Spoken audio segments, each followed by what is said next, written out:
மகாநதி சீரியல்ல இனிய எபிசோட்ல என்ன நடக்குது அப்படின்னு பார்த்தீங்கன்னா, குமரன் அடிபட்டதோட வீட்ல உட்காந்து சாப்பிட்டுட்டு இருக்காங்க. ஆனா வீட்ல இருக்கிறவங்க எல்லாத்துக்கிட்டயும் பசுபதி தான் இப்படி பண்ணுனா அப்படின்னு சொல்லாம, வண்டியில வரும்போது கீழ விழுந்து ஃபோன்லாம் உடைஞ்சிடுச்சு அப்படின்னு பொய் சொல்லிடுறாப்ல. காரணம் என்ன அப்படின்னு பார்த்தீங்கன்னா, இப்பொழுதைக்கு உண்மை சொன்னா கங்காவுக்கு அது ஆபத்தா போய் முடியும் அப்படிங்கிறதுனால, உண்மைய மறைச்சர்றாப்ல.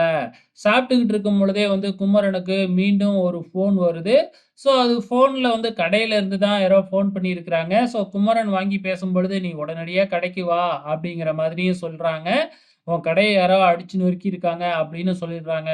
உடனே பதறி போன நம்ம குமரன், சாப்பிட்டுக்கிட்டு இருக்கிறப்ப பாதியிலேயே எழுந்திரிச்சு கடைக்கு போய் பார்க்குறாங்க. கடைய போய் பார்த்தா அந்தரகோலமா இருக்கு. அங்க நம்ம நிவினும் வந்துடுறாப்ல.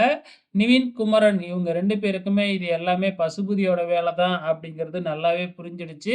ஸோ 2 பேரும் பயங்கரமா கோவப்படுறாங்க. பசுபதி ஏதாச்சும் பண்ணணும் அப்படிங்கிறத மட்டும் பேசிக்கிறாங்க. ஆனா அவங்களால என்ன பண்ண முடியும்? ஒண்ணும் பண்ண முடியாது இல்லையா? ஸோ இப்ப குமரன் மறுபடியும் வீட்டுக்கே வராரு. வீட்டுக்கு வந்து பார்த்தீங்கன்னா, அப்படியே சோகத்தோடயே வராப்ல. ஆனா உண்மையும் சொல்ல முடியாம, எதுவும் சொல்ல முடியாம, அப்படியே சோகமாவே இருக்கிறாப்ல. ஸோ, இப்ப காவேரி இத பார்த்துட்டு நிவினுக்கு ஃபோன் பண்ணி என்ன நடந்துச்சு அப்படின்னு சொல்லி உண்மைய எல்லாமே தெரிஞ்சுக்கிறாங்க. ஸோ, காவேரிக்கும் ரொம்பவுமே ஃபீல் ஆயிடுது. இப்படி நம்மளால தானே இவ்வளோ பிரச்சனையும் அப்படிங்கிற மாதிரி ஃபீல் பண்ணிக்கிட்டு இருக்கிறாப்ல.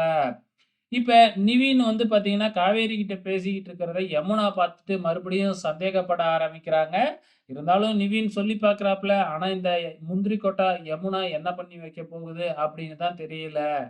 ஸோ, இந்த பக்கம் வந்து பார்த்தீங்கன்னா, மறுநாள் காலையில நம்ம நிவின், குமரன் இவங்க 2 பேரும் கடைய வந்து சரி பண்ணிக்கிட்டு இருக்கிறாங்க. ஏன்னா, கடைய வந்து பார்த்தீங்கன்னா, இன்னொருத்தர்கிட்ட இருந்து தான் வாங்கியிருப்பாங்க. ஒப்படைக்கும் பொழுது அதே மாதிரி குடுக்கணும்னு சொல்லியிருப்பாங்க இல்லையா? அதனால என்ன பண்றதுன்னு தெரியாம முழிச்சுக்கிட்டு இருக்கிறாங்க. அந்த கடைக்கு நம்ம விஜய் முகமூடிய போட்டுக்கிட்டு அப்படியே வந்து பார்த்துக்கிட்டு இருக்கிறாப்ல. இதோட இனி எபிசோடு முடிஞ்சிருச்சு. வெயிட் பண்ணி பார்க்கலாம் அடுத்த வாரம் என்ன நடக்க போகுதுன்னு.